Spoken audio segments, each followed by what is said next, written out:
With YouTube demonetizing independent media, please consider becoming a patron today for just $1 per month. Link below. Hey, what's going on, everyone? My name is Matt Jarbo. This is Russell, and oh my god, Evergreen State College, the nonsense surrounding that was a year ago.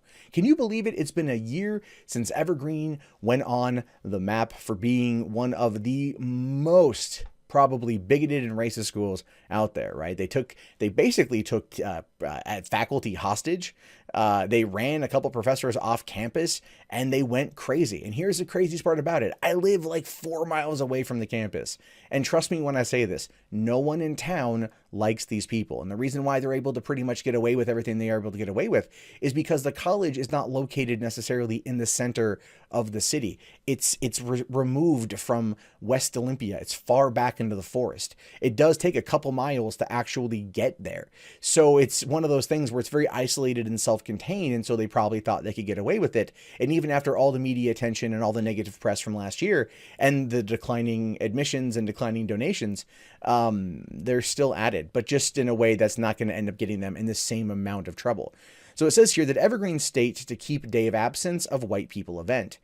So last year, all hell broke loose on the campus of Evergreen State College in Washington State when Professor Brett Weinstein refused to participate in a campus event which would have barred white people from campus for one day. Now they're at it again. Well, okay, so that does need to have a little bit more explanation right there. Brett Weinstein wrote a letter saying that he didn't agree with the day of absence that would see white people leaving the campus, whereas in other years past, the day of absence is people of color leaving the campus voluntarily. He said basically that it comes across as racist, and it wasn't until 2 months after penning that letter did another teacher leak that letter to a social activist group, which then used it as a way to draw attention from their own problems on campus, like there's some pretty crazy shit, and then use it to kind of create this whole situation and ultimately this conversation. So that's just something there to consider.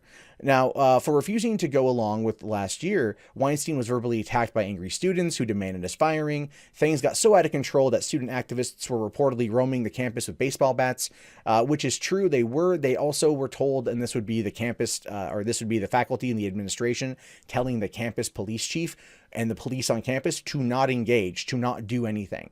And the new police chief, by the way, was an Evergreen State College graduate. And so they very much were trying to humiliate her and to humanize her in order to diminish their authority on campus. What you need to remember about campus police is that they are real cops. They can do things to you that normal cops can do to you. So they're not security guards. They ain't glorified rent-a-pigs. They actual 5-0. So just keep that in mind. Now, Weinstein sued the school and eventually settled for $500,000. His wife, I believe, also sued and got a lesser settlement, but still a very large settlement. Now, the entire crazy episode brought the school months negative publicity. You would think they would have learned something from it, but it doesn't appear so because they're doing the same thing again. According to the college fix, no whites allowed day of absence lives on despite last year's uproar at Evergreen State College. But the thing is, though, what you have to understand about the day of absence is that it's not a new thing. It wasn't the one time. The no whites thing was more or less from people leaving the campus. That was a change from people leaving the campus. And so this is similar, but also different and also happening off campus. It's just, I feel like the hyperbole here is a little bit off point, but the story is still interesting nonetheless. Now, students at the embattled Evergreen State College, which made national headlines last year after it hosted an event that asked white people not to come on campus for a day of absence, have organized a new iteration of the controversial event, despite administrators' efforts to shift gears. Well, the thing is, though, the day of absence was supported by the faculty, and the day of absence was supported by students for years. It was only until they wanted to make it no whites did there become a problem. Now, students at the OLYMPIA, Washington-based public school have organized a 3-day day of absence observance that includes a mix of events on and off campus. Some gatherings are advertised as open to all skin colors, and others ask that only POC or people of color attend. A poster hung at the school obtained by the college fix declares that the no whites allowed self-segregation events will be held off campus. It asks people to RSVP at a website that spells out no Nazis allowed. Now, here's the thing. Last year, the No Whites event was meant to be on campus. This year is happening off campus at a private event. Now, I don't agree with the idea, the sentiment of the situation at all. I do believe that it's antithetical to the conversation of trying to solve race issues in this country. But it's also not the same type of event, right? It's not. There's a little bit of a difference there that white people aren't being forced to not, to leave a place where they've already been. They're just asked not to attend certain events that they, I don't know, may not want to attend anyway. So there's a difference there. It's something to consider. Now, the events launch today and run through Friday, according to the organizers, who are not interested in media coverage. A spokesperson for Evergreen didn't respond to a phone call or email because they don't want negative attention here. But the thing is, though, because the not engaging is going to get them the negative attention.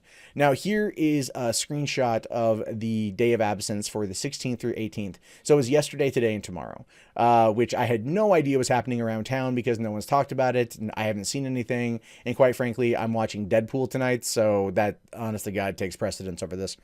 Now, they had yesterday the wellness rally at the Red Square. That was in the campus. Then they had POC Yoga, which is POC only. Leadership Skill Workshop, POC only. International or intergenerational multiracial solidarity panel discussion, POC only. And so, I mean, you can see this here. It's kind of like they'll tell you where they're at the Evergreen State College, so on and so forth. So it does feel like it's going to be very much off-campus type stuff, which is fine.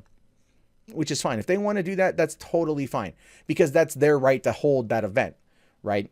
Now, if they block, now here's the thing though, is it depends if it's going to be considered a public accommodation. You know what I mean? Like, I don't know if they're going to go and these events are going to be classified as such. If it's a privately held event, they can kind of give tickets to whoever they want.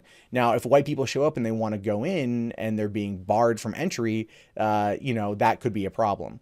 They're asking that people who aren't white show up, but they said nothing about what they'll do if white people do in fact show up. So any Rachel Dolezals out there want to show up and see what happens. Now, it says here from Campus Reform, the Evergreen plummeting enrollment is a big problem too at Campus Reform because this was a big problem last year. Now, Evergreen State College has announced it's planning to cut $5.9 million from its budget in an effort to offset rapidly declining enrollment rate. The cuts were outlined by President George Bridges in a May 8th memo to the Board of Trustees, and is accompanied by plans to raise various student fees by hundreds of dollars. Yeah, okay. So this is a little thing about Olympia, right? West Olympia is losing businesses left and right.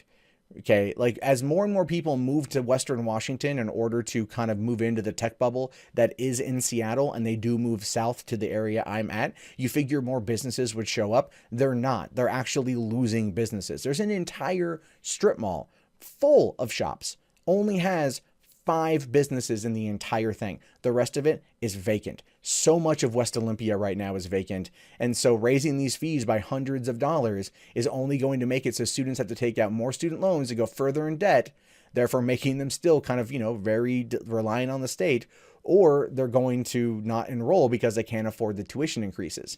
So this is what you've done to yourself, Evergreen. If you're watching this video and you've gotten to this point, these rising costs are directly your fault.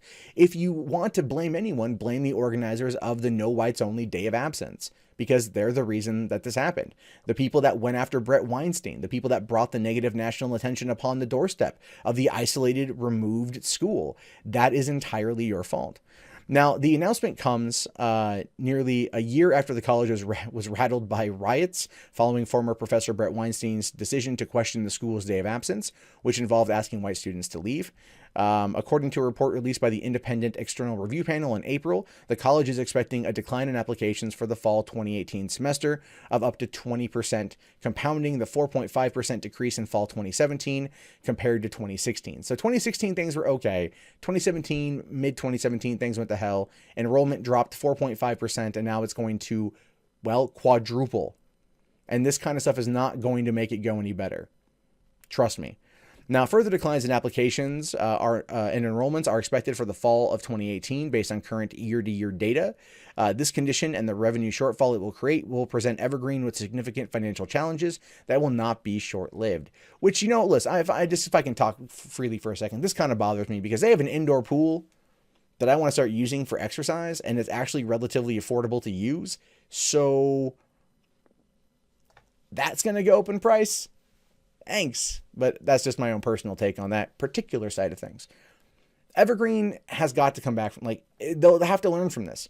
President George Bridges should be gone. He should have been gone last year. The Board of Trustees should have outed him or ousted him entirely. Everything that happened was his fault. He allowed the students to act a fool. He allowed the students to take him hostage, both literally and figuratively. He allowed them to basically act as arbiters of their own domain and told campus police to step down and basically allowed and encouraged this type of behavior. At one point, he was being berated by students and he had his hands in his pockets and they gave him shit for having his hands in his pockets. And he was like, I'm sorry that I culturally offended you by putting my hands in my pockets, because they looked at it as a sign of privilege and power and oppression over them. That is the mindset that permeates over there in Evergreen State College. And it's one that absolutely positively needs to change. And that comes from a top-down perspective. The Board of Trustees, whose job it is to secure the well-being and future of the school, must look at the leadership, the current administration, and go, you failed your college. It's time to leave. The question is whether or not they'll actually do it. And as a person who is now a resident of Olympia, whose tax dollars do go to that school, I 100% want you to get rid of what's going on there, to get rid of these types of people. Yes, it's a liberal arts college. It's one that also helped to foster The Simpsons. Evergreen State College is where Matt Groening went to school. Evergreen Terrace, where The Simpsons lived, is based off of that name. That's the inspiration. And so, how things were at the liberal arts college is fine, but you have to get rid of this social justice cancer. And that's going to require a complete flip-flop or a complete flipping in terms of the current administration. So anyway, that's just what I got to say about that. I am curious to know your guys' thoughts. Be sure to let me know in the comments below. My name is, of course, Matt Jarbo. This has been Russell. If you haven't already, please thumbs up the video, subscribe, check back often for more content from me. And if you want to support the channel, the best way is to turn off the pesky ad block or to Patreon it or to just watch more videos. So if you want to do that, which is probably the easiest way, you can do so right now.